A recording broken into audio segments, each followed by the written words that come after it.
பக்தர்களுக்கு வேண்டிய வரங்களை வாரி வாரி வழங்கும் ஒரே அன்னை ஆதிசக்தி. ஆதிகோடி பீடம், பவித்ரபுரி சமஸ்தானம், பரமக்குடி மெயின் ரோட், குமரிக்குடி. அனைவரும் வருக, ஆதிசக்தியின் அருளை பெறுக. தாவேகாவை இந்த கூட்டணியில கொண்டு வரணும் அப்படின்னு பாஜக சிலர் பலர், அதே மாதிரி அதிமுக சிலர் பலர் அப்படின்னு நினைச்சாங்கன்னா அதுக்கான காரணம் திமுகவை ஆட்சியிலிருந்து அகற்ற வேண்டும் அப்படின்றது கிடையாது. மீண்டும் வர வைக்கிறது கிடையாது. அண்ணாமலை அவர்களை ஒண்ணு இல்லாம கட்டம் கட்டணும் அப்படின்றதுக்காகத்தான் இந்த முயற்சிகள் அப்படின்ற மாதிரி தான் நான் பார்க்கிறேன். தாவேகா உள்ள வந்துருச்சு என்டிஏக்குள்ள அப்படின்னு சொன்னா தமிழகத்துல அசைக்க முடியாத சக்தி, திமுகவை எதிர்க்கக்கூடிய சக்தினா அது தாவேகாவும் விஜய் அவர்களும் தான். அதனால தான் ரெண்டு பேரும் போட்டி போட்டுக்கின்னு முட்டு குத்து நிற்கிறாங்களோ. சொன்ன மாதிரி ரெண்டே பேருக்கு தான் போட்டி, திமுக. அந்த மாதிரி ஒரு இடத்துல இவங்க கொண்டு வந்து வச்சுட்டாங்க. நாளைக்கு தாவேகா கரெக்டுங்க, எங்களுக்கு ஆதரவாக கருத்து சொன்னீங்க, சந்தோஷம், ஆனால் அதுக்காகலாம் கூட்டணி வர முடியாது அப்படின்னு சொல்லியாச்சுன்னா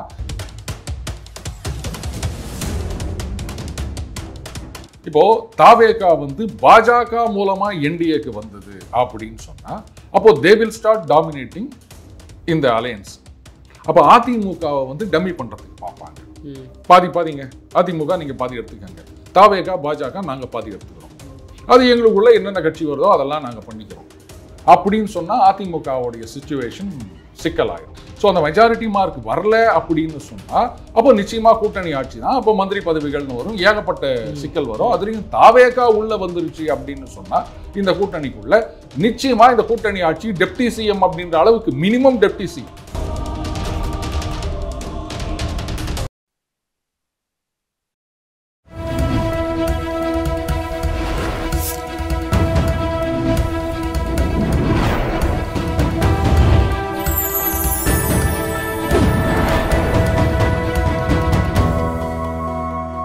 சேனல் 5 தமிழ் நேயர்களுக்கு வணக்கம். இன்றைய நேர்காணலில் நம்மோடு பேச இருப்பது டெய்லி பஞ்ச் அருண் அவர்கள். சார் வணக்கம். சார் வணக்கம் ரூபன். சார், இந்த விஜய் சுற்றுப்பயணத்தில் போது இந்த 40க்கும் மேற்பட்டவர் மரணம் அடைந்தாங்க. அது நடந்து முடிஞ்சு போச்சு. ஆனால் இப்போ வரைக்கும் பிஜேபி தான் விஜயை காப்பாற்றுது, அங்கே தான் போய் தஞ்சை அடையுது. என்னதான் சார் நடக்குது? ஒரு குட்டி ஸ்டோரி சொல்லட்டா?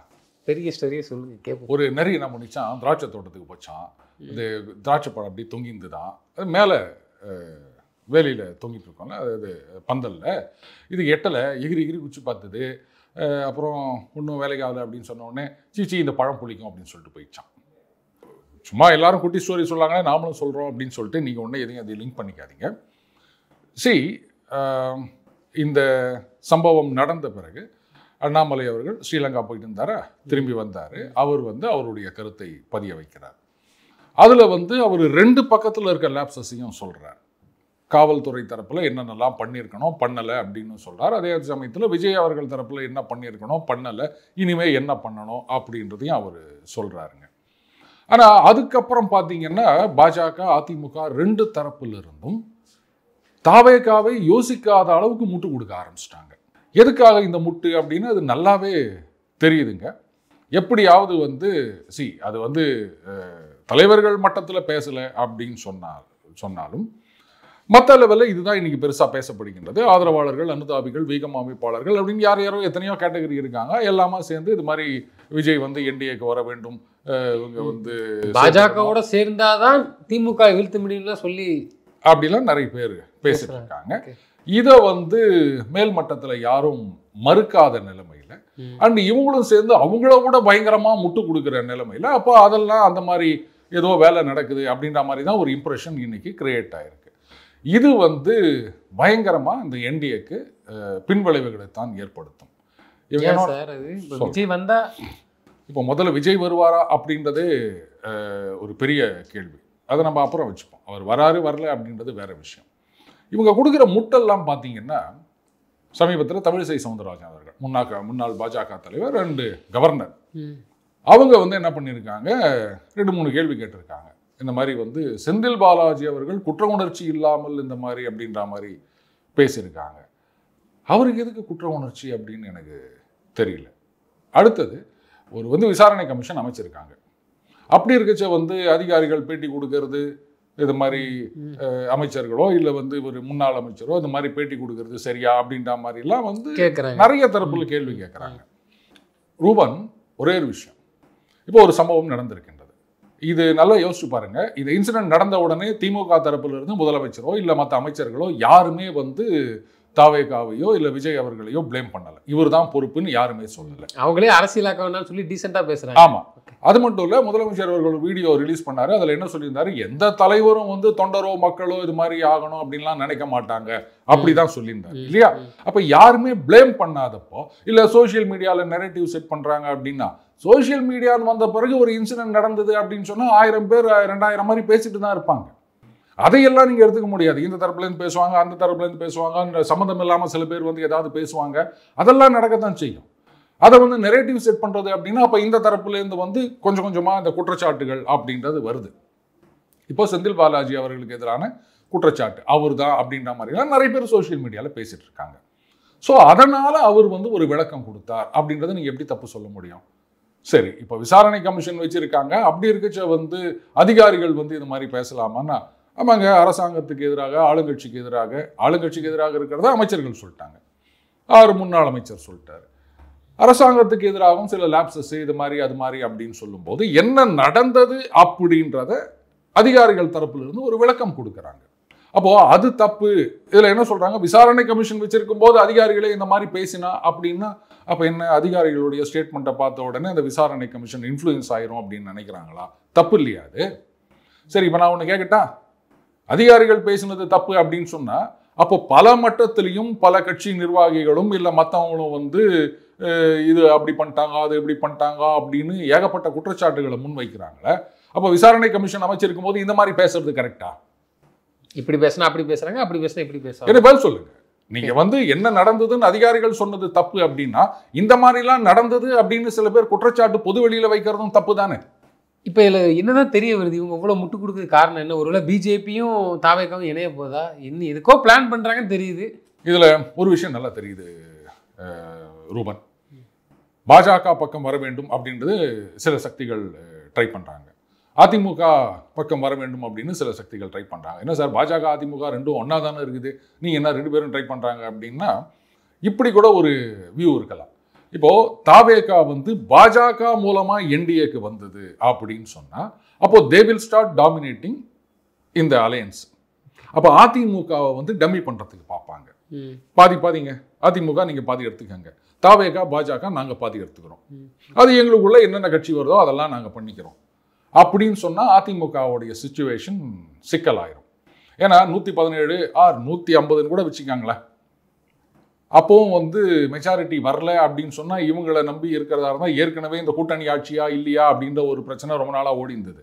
ஸோ அந்த மெஜாரிட்டி மார்க் வரல அப்படின்னு சொன்னா அப்போ நிச்சயமா கூட்டணி ஆட்சி தான், அப்போ மந்திரி பதவிகள்னு வரும், ஏகப்பட்ட சிக்கல் வரும். அதுலயும் தாவேகா உள்ள வந்துருச்சு அப்படின்னு சொன்னா இந்த கூட்டணிக்குள்ள நிச்சயமா இந்த கூட்டணி ஆட்சி டெப்டி சிஎம் அப்படின்ற அளவுக்கு, மினிமம் டெப்டி சிஎம் அப்படின்ற அளவுக்கு ஒரு கோரிக்கை வரும். சரியா? அதனால பாஜக முந்திக்க கூடாது, அதிமுக கூட்டு வந்தா நல்லா இருக்கும் அப்படின்னு சில பேர் நினைக்கலாம். யார் நினைக்கிறாங்கன்னு எனக்கு தெரியாது, ஒரு வியூ சொல்றேன் நான். அதே மாதிரி பாஜகலையும் நினைக்கலாம், அதிமுக முதல்ல கூட்டு வந்துட்டாங்கன்னா நம்மள ஒதுக்கிடுவாங்க. இதை பாருங்க, தாவேகா வந்துடுச்சு, அதனால வந்து அவங்களுக்கு நிறைய சீட்டு கொடுக்கணும், நீங்க தான் சொல்லிட்டீங்களா எண்ணம் தான் முக்கியம் அப்படின்னு. அதனால வெளில போவானா ஒரு மரியாதையா ஒரு 10 கொடுக்குறோம், இல்ல ஒரு 8 கொடுக்குறோம் வச்சுக்கோங்க. ஆமா, ஏன்னா உங்களுடைய லட்சியம் வந்து பாருங்க, எங்களுக்கு 26 முக்கியம் இல்லை நீங்க சொல்லிட்டீங்க, உங்க கட்சியில் இருக்கவங்க சொல்லிட்டாங்க 29 31 அதுதான் முக்கியம்ட்டீங்க, அதனால அது வரைக்கும் காத்துட்டு இருங்க, திமுக ஆட்சி அகற்ற அதுதானே கோஆபரேட் பண்ணிட்டு போங்க. அப்போ அதுக்கு நீங்க எந்த தியாகத்தையும் செய்ய தயாரா இருக்க வேண்டும் அப்படின்னு சொல்லிடுவாங்க. ஸோ அதனாலையும் வந்து யார் முதல்ல இதை கூட்டு வருதுன்னு ஒரு போட்டி இருக்கா மாதிரி எனக்கு தெரியுதுங்க. அதனால தான் இந்த முட்டை கொடுக்குற வேலைகள்லாம். அடுத்தது தமிழிசை சவுந்தரராஜன் அவர்கள் இன்னொன்னும் சொல்லியிருந்தாங்க, இந்த மாதிரி ஆதவ் அர்ஜுனா டெல்லி போயிருக்காருன்னா அவர் ஏதோ விளையாட்டு நிகழ்ச்சிகள் கலந்து கொள்வதற்காக போயிருக்கிறதா செய்தி வந்திருக்கு அப்படின்னாங்க. ரூபன், உங்களுக்கே இந்த முட்டு கொஞ்சம் ஓவரா தெரியலையா? அப்போ இங்க இவ்வளவு பெரிய ஒரு சம்பவம் நடந்திருக்கு, கோர்ட்ல கேஸ் போயிட்டு இருக்கு, இன்னும் சில நிர்வாகிகள் தலைமறைவா இருக்காங்க, எங்க இருக்காங்கன்னே தெரியல. அவர் ஒரு வீடியோ போட்டு, அதுவும் 3 நாள் கழிச்சு ஒரு வீடியோ போட்டு, அதுக்கப்புறம் எதுவும் கிடையாது. இந்த நிலைமையில அங்க என்ன நடக்குது, என்ன நடக்கணும், அதை பத்தி எதுவுமே கவலைப்படாம விளையாட்டு நிகழ்ச்சியில கலந்து கொள்ள போறாரு ஒருத்தர் அப்படின்னு சொன்னா இது எப்படி உள்ளுக்குள்ள இருந்து ஒரு உள்குத்து குத்துறாங்களான்னு டவுட் வருதா இல்லையா உங்களுக்கு? இந்த மாதிரி கூட யாராவது சொல்லலாமா? அவர் போயிருக்கார் அப்படின்னா அது அவர்கிட்ட தாங்க கேட்கணும், எனக்கு தெரியாதுன்னு சொல்லணும். அப்போ அவர் எந்த ஒரு நிகழ்ச்சிக்கு போயிருக்காருன்ற அளவுக்கு இவங்களுக்கு தெரியுதுன்னு சொன்னா, அப்போ பாஜக தான் இவர்களை இயக்குகின்றது அப்படின்னு மற்றவங்கள்லாம் அந்த திமுக கூட்டணியிலேருந்து சொல்றாங்களே, அப்போ அது தப்புன்னு சொல்ல முடியுமா? இதில் இன்னும் சில இதெல்லாம் கூட வந்திருக்கு. How for it is true அப்படின்னு எனக்கு தெரியல. என்எஸ்டி கமாண்டோ வேற அதோட போயிருக்காங்க அந்த பிரைவேட் ஃப்ளைட்டில் அப்படின்னு. அது நிஜமா இருந்தால் எதுக்காக போனாங்க? விஜய்க்கு தான் வந்து அந்த பாதுகாப்பு கொடுத்துருக்காங்க, அவர் கூட வரவங்களுக்கெல்லாம் இல்லை. அது என்ன அடிப்படையில் அவங்க போனாங்க அப்படின்ற விஷயமும் தெரியல. இப்போ இந்த மூவ்மெண்ட் எல்லாம் வந்து நல்லதுன்னு நினைக்கிறீங்களா, கெட்டதுன்னு நினைக்கிறீங்களா? ஏன்னா திமுக அகற்றப்படணும், ஒருவேளை இவங்க ஒன்று சேர்ந்தாலும் நல்ல விஷயம் தான், என்னமோ ஒன்று சேர்ந்து வரட்டும், என்ன முடிவு எடுத்து வரட்டும்னு பார்க்கணுமா, இல்லை இது பாஜக அதிமுக கூட்டணி அலையன்ஸுக்கு ஒரு பெரிய கொஸ்டின் மார்க்காக இருக்கும்? இது சேர்ந்தா உருப்படும் அப்படின்னு நினைக்கிறீங்களா? இது வந்து சும்மா இருந்தவங்களுக்கு ஃப்ரீ ஹிட் கொடுத்தா மாதிரி ஆகிப்போச்சு. நிர்மலா சீதாராமன் அவர்கள் வந்தாங்க, அதுக்கப்புறம் ஒரு குழு வந்தது. இப்போ முதலமைச்சர் இன்னைக்கு சரமாரியாக கேட்டிருக்காரு, இங்கே நடந்தது, அங்கே நடந்தது, இது நடந்தது, இதுக்கெல்லாம் நீங்கள் போல. தமிழகத்திலேயே வந்து இயற்கை பேரிடர் எவ்வளோ நடந்தது, அப்போல்லாம் ஃபினான்ஸ் மினிஸ்டர் வரல, குழு அனுப்பலை. இப்போ மட்டும் நீங்கள் வரீங்க அப்படின்னா இது அரசியல் ஆதாயம் இல்லாமல் வேற என்ன அப்படின்னு கேட்குறேன். அப்போ என்றைக்குமே பாஜகங்கிறது வந்து எவ்வளோ பெரிய குற்றச்சாட்டை மனசில் வாங்கிக்கிட்டாலும் தனியாக பர்ஃபார்மன்ஸ் பண்ணுறது தான் நல்லது. தனியாக பர்ஃபார்மன்ஸ் பண்ணுறதுன்னு இல்லை, இந்த இடத்துல அவங்க கொஞ்சம் ஓவர் ஆக்டிங் பண்ணிட்டாங்கன்றது உங்களுக்கே தெரியலையா? இப்போ கள்ளக்குறிச்சி சம்பவத்தில் வந்து முதலமைச்சர் போகவே இல்லை, இதுக்கு மட்டும் உடனே போனார் அப்படின்னு கேட்டாங்க. அதுக்கு திருமாவர்கள் ஒரு பதில் கொடுத்தார், அது விட்டு அப்படின்லாம் ஒன்று சொன்னார். சொல்லிட்டு இல்லை அந்த ஒப்பீடு சரியில்லை அப்படின்னு அவர் சொல்லிட்டாரு. இப்போ அவங்க திருப்பி கேட்பாங்கல்ல, நீங்கள் வந்தீங்களா கள்ளக்குறிச்சிக்கு, குழு அனுப்புனீங்களா, இதுக்கு மட்டும் ஏன் அனுப்புறீங்க கேட்பாங்களா மாட்டாங்களா? கேட்டுட்டாங்கல்ல, இதுக்கு என்ன பதில் சொல்வீங்க? சரி, எப்பவுமே நீங்கள் ஒரு ஆளுங்கட்சியை எதிர்க்கணும் அப்படின்னு சொன்னால் you should be on a strong wicket. சும்மா ஏதோ ஒரு இதுக்கு முன்னாடி ஆளுங்கட்சியை எதிர்ப்பதற்கு ஏராளமான சந்தர்ப்பங்கள் இருந்தன. ஆனா கோட்டை விட்டுட்டா பேசல. ஆமா, கோட்டை பேசல. சரியா? இப்ப வந்து இந்த விஷயத்தை பிடிச்சிட்டு அப்போ பார்க்கும் போதே நல்லா தெரியும், அட்லீஸ்ட் இந்த விஷயத்துல நீங்க வெறும் ஆளுங்கட்சியை மட்டும் எதிர்க்கிறீங்க அப்படின்னு சொன்னா கூட சரி, ரைட்டு, எதிர்கட்சின்னா அப்போ ஆளுங்கட்சி எதிர்க்க தான் செய்வாங்க. அது வந்து தவறு இருக்கு இல்லைன்றதெல்லாம் பின்னாடி, எதிர்ப்பது தான் எதிர்கட்சி அப்படின்னு ஆகிப்போச்சு நம்ம இந்தியாவில். ஆனால் தேவையில்லாமல் இங்கே நீங்கள் தாவேக்காக்கு அந்த நிர்வாகிகளுக்கு தலைவருக்கு அவங்க யோசிக்கிறத விட நீங்கள் முன்னாடி யோசிக்கணும் முட்டு கொடுக்கும்போது அப்போ பார்க்குற ஜனங்க என்ன நினைப்பாங்க? கரெக்டு தான், இவங்க வந்து இப்படி தான் பண்ணியிருக்காங்க போல இருக்கு, கூட்டணிக்காக தான் இந்த மாதிரிலாம் வந்து இவங்க மாதிரி பண்ணிட்டு இருக்காங்க அப்படின்ற இம்ப்ரெஷன் தானே வந்து வலுவாகின்றது. திமுக இதை சொல்லியே பிரச்சாரம் பண்ணி ஜெயிச்சுறாங்க போல. நிச்சயமா. இப்போ அடுத்தது தாவேக்கா இந்த பக்கம் வந்தா என்ன அப்படின்னா, நம்ம ஏற்கனவே சொல்லியிருக்கோம், நாத்தாக்காவுடைய அந்த ஓட்டு வங்கி தான் முதல்ல அடி வாங்க போகுது அப்படின்னா. அதனால தான் பார்த்தீங்கன்னா அண்ணன் சீமான் கூட முதல்ல வந்து என் தம்பினாரு அப்படி இப்படின்னாரு, அதுக்கப்புறம் டகால் அந்த மாநாட்டுக்கு அப்புறம் மாறிட்டாருங்க. இப்போ வந்து சரமாரியா தாக்க ஆரம்பிச்சிட்டாரு. அப்போ அவருடைய வாக்கு வங்கி தான் பாதிக்கப்பட போகின்றதுன்னும் போது இவங்க பாஜக கூட்டணியில் போய் சேர்ந்தாங்கன்னு சொன்னா அந்த தமிழ் தேசியம் பேசுறவங்க, அந்த சீமான் அவர்களது ஆதரவாளர்கள் இந்த பக்கம் வருவாங்களா? வந்துருவாங்க. எப்படி வருவாங்க? இல்லை, விஜய் ஒரு பக்கம் பாஜக பக்கம் போய் சேர்ந்தா இவர்கள் இந்த பக்கம் தானே வருவாங்க. சீமான் அவர்கள் பக்கம் தான் வருவாங்க. அதான் சொல்றேன், அதான் நான் சொல்றேன். இந்த தாவேக்கா பக்கம். ஸோ அப்போ தாவேக்காக்கு வர வேண்டிய ஓட்டுன்றது அங்கேயே ஒரு 3% 4% அடி வாங்கிறோம். இப்பயுமே இந்த கட்சிக்குள்ள பல பேர் வந்து புலம்ப ஆரம்பிச்சிட்டாங்களே, இந்த ஆயுத பூஜைலாம் எதுக்கு இவ்வளோ பிரச்சனை நடந்திருக்கு, நீங்களே இந்த மாதிரியான வேலை இது விஜய்க்கு தெரியுமா தெரியாதான்னு முத கொண்டு பேசி புலம்புறாங்களே. இதில் சில பேர் சொல்றாங்க, நீங்கள் உங்கள் ஆலோசகர்களை மாற்ற வேண்டும், ஒரு பேர் சொல்லி அவர் சரியில்லை இவர் சரியில்லை, இவங்க தான் அவங்களை மிஸ்கைட் பண்ணுறது அப்படின்னு. எம்ஜிஆர் மாதிரி வருவார்ன்றாங்க, அதுன்றாங்க இதுன்றாங்க எல்லாம் சொல்கிறாங்க. இவங்கெல்லாம் எப்படி ஆலோசகர் சொல்கிறத கேட்டுருந்தா ஆடிந்தாங்களா? அவங்களுக்குன்னு தனியாக ஒரு ஆளுமை இருந்தது, அவங்களுக்கு வந்து அரசியல் தந்திரம் தெரிந்திருந்தது, அரசியல் எப்படி பண்ணணும்னு தெரிந்திருந்தது, மக்களோடு மக்களாக அவர்கள் பழகினார்கள். இந்த மாதிரி 4 பேர் ஆலோசனை வச்சுக்கின்னு அவங்க சொல்கிறத கேட்டு அவங்க நடந்துக்கல. அப்போ ஏதாவது நடந்தால் உடனே ஆலோசகர் தலைமையில் பழி போட்டுருவது அப்படின்னா, அப்போ தலைமை அப்படின்னு எல்லாமே அல்டிமேட்லி அந்த பொறுப்புன்றது தலைமைக்கு தான். ஜெயிச்சாலும் தோத்தாலும் காங்கிரஸில் இப்படி பண்ணுவாங்க, ஒரு மாநிலத்திலையோ இல்லை இதுலையோ ஜெயிச்சுட்டாங்கன்னு சொன்னால் அது ஐயோ சோனியா அம்மையார் ராகுல் அவர்கள் திறமையால் ஜெயிச்சோம் அப்படின்னு சொல்லுவாங்க. தோத்து போயிட்டாங்கன்னு சொன்னால் உடனே அந்த மாநில தலைவர் அவர் ராஜினாமா பண்ணிடுறார், நான் வந்து தோல்விக்கு பொறுப்பேற்றுக் கொள்கிறேன் அப்படின்னு. அப்போது ஏதாவது நடந்துச்சுன்னா உடனே ஆலோசகர் மேலே பழி போட்டிங்கன்னா அப்போது நீங்கள் சொந்தமாக எதுவும் பண்ண மாட்டீங்களா? ஆலோசகர் சொல்கிறத கேட்டுக்கு தான் நீங்கள் பண்ணுவீங்களா? இப்போது இந்த சம்பவம் நடந்த பிறகு அவர் பாட்டுக்கு சென்னைக்கு வந்துட்டார். அந்த வீடியோவில் என்ன சொன்னார், இது மாதிரி ஏதாவது அசம்பாவிதம் அப்படி இப்படி ஏதோ ஒன்று சொல்லியிருந்தாங்க. அண்டு இவங்களும் வந்து அவங்க ஆதரவாளர்கள் அப்படின்னு நிறைய பேர் நிறைய கருத்தெல்லாம் சொல்லியிருந்தாங்க. அத்தனை பேர் செத்து போயிருக்காங்க. யாராச்சும் அங்கே போனாங்களா? இனிமேல் போகிறாங்களா இருக்கும். எப்போ ஆடிக்கு வேணா அமாவாசைக்கு வரா அப்படின்னு சொல்லுவாங்க தமிழில் ஒரு பழமொழி. இப்போ நான் போகிறதுக்கு அனுமதி வேணும் அப்படின்லாம் கேட்டுட்ருக்காரு. செந்தில் பாலாஜி போனார். சரி, அவர் ஆளுங்கட்சியை சார்ந்தவர். வழக்கமாக அவங்க அரசியல் பண்ணுறதை பண்ணுறாங்க. அதிமுகலேருந்து விஜயபாஸ்கர் அவர்கள் போனாரா? அந்த பாஜகலேருந்து அண்ணாமலை அவர்கள் போனாரா? இவங்களாம் என்ன பர்மிஷன் கேட்டு தான் போனாங்களா? சொல்லுங்க ரூபன். அடுத்தது, உங்களுக்குன்னு பாதுகாப்பு படை இருக்கின்றது, பவுன்சர்ஸும் வச்சிருக்கீங்க.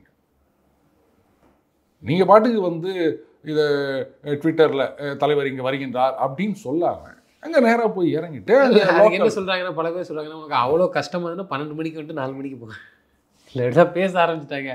விஜய் கேட்குறேன் 12 மணிக்கு வா, உன்னை யாரும் கேட்க மாட்டாங்க, நீ பாட்டில் வந்துட்டு போ, உனக்கு க்ரௌடு கூடாது, அப்படியே பேசுகிறாங்க. ஏங்க அதில் ஒருத்தர் சொல்லலையா? அஃப்கோர்ஸ் அவர் அந்த கட்சி தாவேக்கா கிடையாது, அதுவும் சொல்லவும் சொல்லிட்டாரு. ஆனால் ஒரு சேனலில் பேட்டி கொடுக்குறாரு. ஆமாங்க, அது கூட்டம் சேர்ந்தால் தான் தலைவர் வருவார். ஒரு சப்போர்ட்டா பேசுறாங்களே இன்னைக்கு எல்லாமே அப்படியே மாறுங்க. நடக்கதான் செய்யும். என்ன பண்ண முடியும்? எம்ஜிஆர் நடக்காதா? அது கலாச்சாரம் அப்படின்றாரு, அரசியல் கலாச்சாரம். ஏங்க அப்போ அது வரைக்கும் வந்து அவன் வந்து தண்ணி இல்லாம வெயில சாகனமான ஆமா அப்படின்றாரு. இவரு என்ன உள்ளுக்குள்ள இருந்துக்கிட்டே ஏதாவது ஒரு குத்துறாரா இல்ல தெரிஞ்சுதான் பேசுறாரான்னு தெரியல. அந்த அளவுக்கு இன்னைக்கு அதை ஜஸ்டிஃபை பண்ண ஆரம்பிச்சிட்டாங்க. இப்படித்தான் அவர் வந்து அந்த அளவுக்கு ஒரு மாஸ் லீடர், அவரை பார்க்கணும்னா இப்படித்தான் அப்படின்ற மாதிரி அவங்க கட்சிக்காரங்கன்னு சொல்லல. அகைன் ஒரு விஷயத்த பண்ணா ரத்தக்கரை வாங்கினாதான் நல்லா இருக்குங்கிற மாதிரி பேசுற மாதிரி பேசுறாங்க. அதான் இது என்ன மாதிரியான ஆர்குமெண்ட் இது? அடுத்தது இப்போ வந்து கோர்ட்டில் கேஸ் நடந்துட்டு இருக்கு.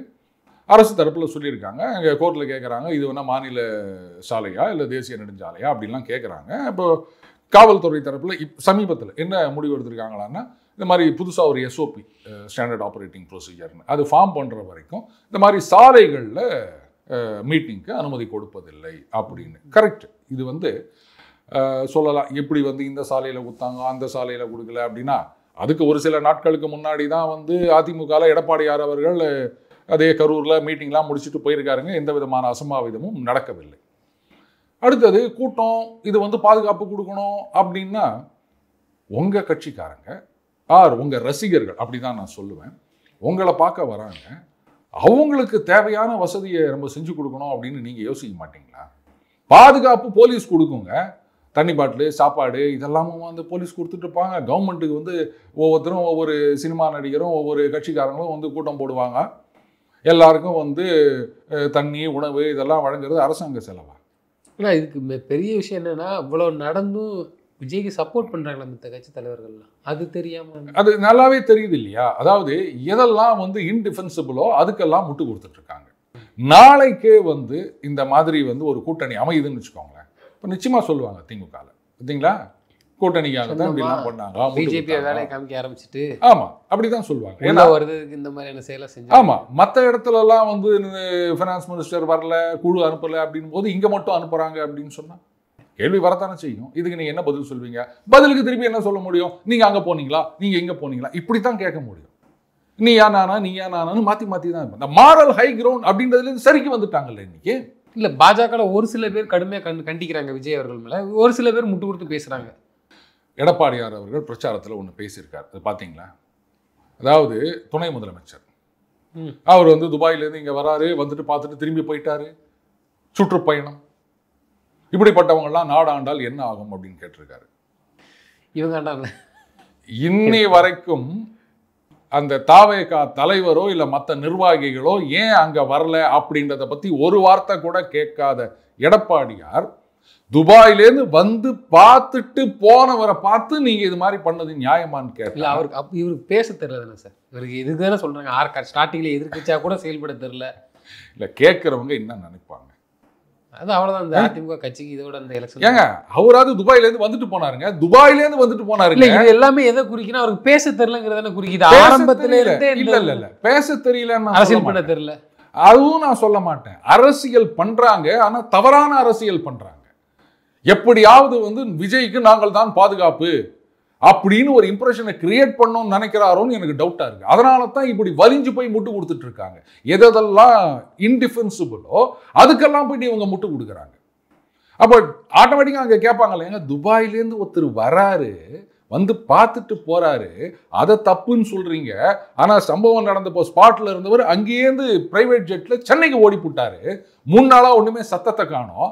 அவரை கேட்க மாட்டேங்கிறீங்க. கேட்டா அது ஒரு துயர சம்பவம், அது ஒவ்வொருத்தர் ஒவ்வொரு மாதிரி அப்படின்னு நீங்க முட்டு குத்துனுக்கிறீங்க. சரி, அப்பவாது ரைட். அதுக்கப்புறமாவது யாராவது வந்தாங்களா, கட்சியில நிர்வாகிகள் என்ன பண்ணாங்க, அதெல்லாம் நீங்க கேட்க மாட்டீங்க.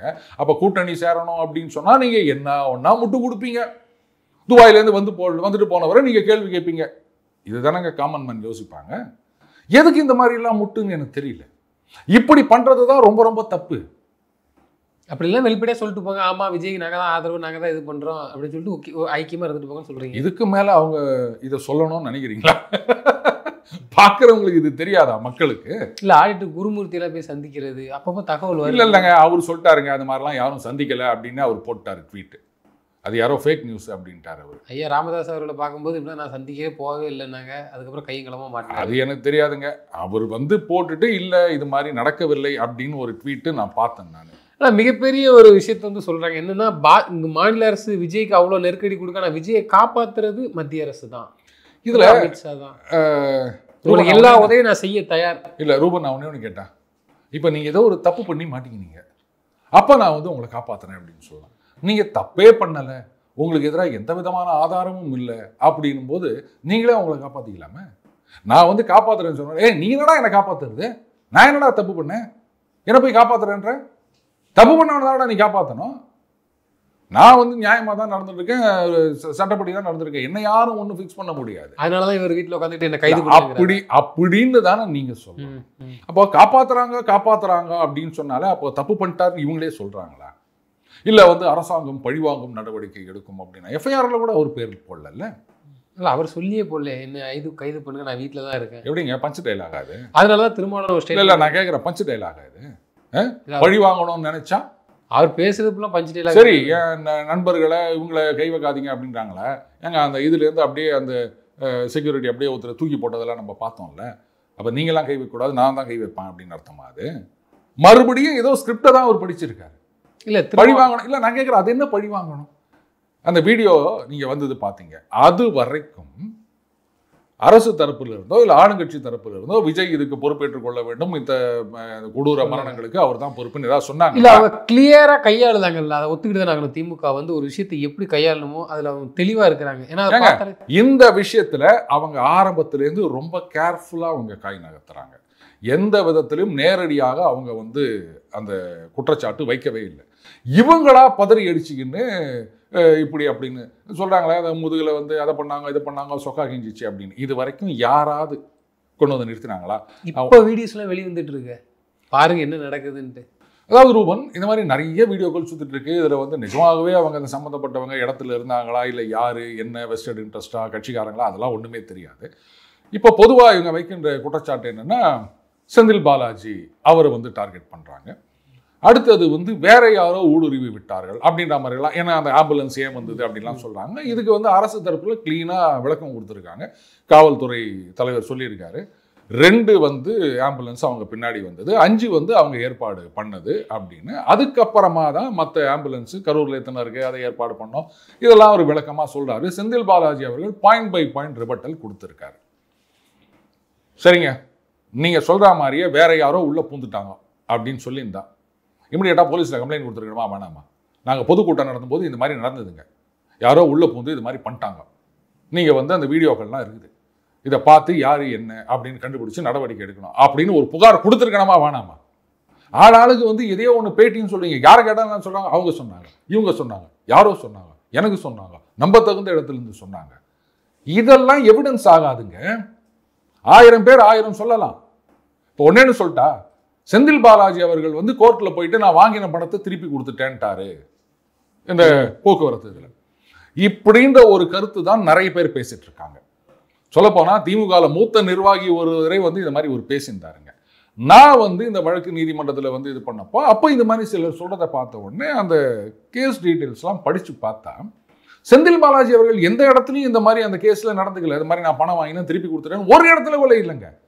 அந்த மாதிரி கிடையவே கிடையாது. நான் வாங்கவே இல்லைன்னு தான் சொல்லியிருக்காரு தவிர நான் இல்ல அது வந்து ஒரு ஏஜென்சி ட்ரைனிங் கொடுக்குறேன் அப்படின்னு சொல்லியிருக்காங்க. அவங்க தான் என்ன சொன்னாங்க, அதுல சில பேருக்கு வேலை கிடைக்கல, அதனால சில பேருக்கு கொடுத்துட்டோம், சில பேருக்கு கொடுக்குறோம் அப்படின்னு அந்த ஏஜென்சி தான் சொல்லியிருக்காங்களே தவிர செந்தில் பாலாஜி அவர்களோ அவர் தம்பியோ இங்க பிக்சர்ல எங்கேயுமே வரல. அவங்க வந்து நான் கொடுத்துட்டேன்லாம் சொல்லலை. ஆனா இன்னைக்கும் பல பேர் அப்படிதான் நம்பிட்டு இருக்காங்க. எப்படி வந்து மோடி அவர்கள் வந்து 5 லட்சம் ரூபாய் எல்லார் அக்கௌண்ட்லயும் போடுறேன்னு சொன்னாரு, அதுதானே இங்க இன்னும் பாதி பேருக்கு மேல நம்பிட்டு இருக்காங்க. ஸோ அந்த மாதிரியான ஒரு நெரேட்டிவ் தான் ஓடிட்டு இருக்கு. நான் என்ன சொல்றேன், நீங்க ஒரு குற்றச்சாட்டு வைக்கிறீங்கன்னு சொன்னா அதை விசாரணை கமிஷன் போட்டாங்கல்ல, அங்க போய் புகார் கொடுங்க, போலீஸ்ல கம்ப்ளைண்ட் கொடுங்க, உங்ககிட்ட இருக்க ஆதாரத்தெல்லாம் கொண்டு போய் கொடுங்க. என்னது சிபிஐ, RSS, பாஜக இதே விஜய் அவர்கள் பேசினது. ஏன் அது பின்னாடி போய் ஓடுகிறீங்கன்னு கேட்டாரு. அப்ப இவங்க திருப்பி கேட்க மாட்டாங்களா, நீங்க ஏன் இது பின்னாடி போய் ஓடுகிறீங்க? சோ நீங்க திமுகவுக்கு ஃப்ரீ ஹிட் கொடுத்துட்டு இருக்கீங்க. இதுதான் நான் சொல்றது. நீங்க ஆளுங்கட்சியை எதிர்க்கணும் அப்படின்னு நினைச்சா வேலிட் கிரவுண்ட்ஸ் இருக்கணும். இருந்ததுன்னா நீங்க பாட்டுக்கு அடிச்சு விளையாடலாம். ஆனா அதையெல்லாம் விட்டுட்டு என்னை பொறுத்த வரைக்கும் என்னுடைய தனிப்பட்ட கருத்து என்ன அப்படின்னா, இது வந்து ரொம்ப வீக்கான விஷயத்தை கையில் எடுத்திருக்காங்க அதிமுகவும் பாஜகவும். இவங்க என்னதான் வந்து ஒரு எதிர்ப்பு அப்படின்னு ஆளுங்கட்சிக்கு எதிராக உருவாக்க வேண்டும் அப்படின்னு நினைச்சாலும் அந்த கூட்டணி அப்படின்றது தலைவர்கள் பேசாட்டாலும் பொதுவெளியில ஏராளமான பேர் அவங்கெல்லாம் வந்து ஐடென்டிஃபைடு வித் எதிர் பாஜக ஆர் அதிமுக. அப்போ இந்த மாதிரி போகும்போது பார்க்குற காமன் மேன் சிம்பிளா இதே முடிவு தான் வருவான், கூட்டணிக்காகத்தான் இவங்க இதெல்லாம் பண்றாங்க அப்படின்னு. பாஜக தான் விஜய் இயக்குது. போதுமா? பாசிசம் கொள்கை விரோதி அப்படின்னு சொல்லிட்டு நாளைக்கு அவங்களோட போய் சேர முடியுமா? சேர்ந்தா என்ன சொல்லுவாங்க? அஃப்கோர்ஸ் இல்ல வெளியில சேராத மாதிரி நடிச்சுக்கிட்டாலும் காப்பாத்துற இடத்துல அது எப்படிங்க வெளியில சேராம எப்படிங்க கூட்டணி இல்லாம நீங்க தனியா இருந்தீங்கன்னா என்னங்க ஆகும்? அதனாலதான் திருமாவளவன் அவர்கள் என்ன சொல்லிருக்காரு, விஜய் மேல ஏன் வழக்கு போடல மாநில அரசு? ஒருவேளை இவங்க டீலிங்ல என்னமோ பேசியிருந்தாரு நினைக்கிறேன். கரெக்ட். பட் இதை வந்து நான் ஒரு பொலிட்டிக்கல் டிசிஷனாக தான் பார்க்குறேன். தேவையில்லாம இப்போ நடந்த விஷயம் என்னன்னா, அதிமுக பாஜக 2 பேருமா சேர்ந்து தாவேகா அண்ட் விஜய் அவர்களை ஒரு பெரிய இடத்துல கொண்டு போய் வச்சுட்டாங்க. இப்போ முழுக்க காரணம் இவங்க 2 பேர் தான் வச்சது.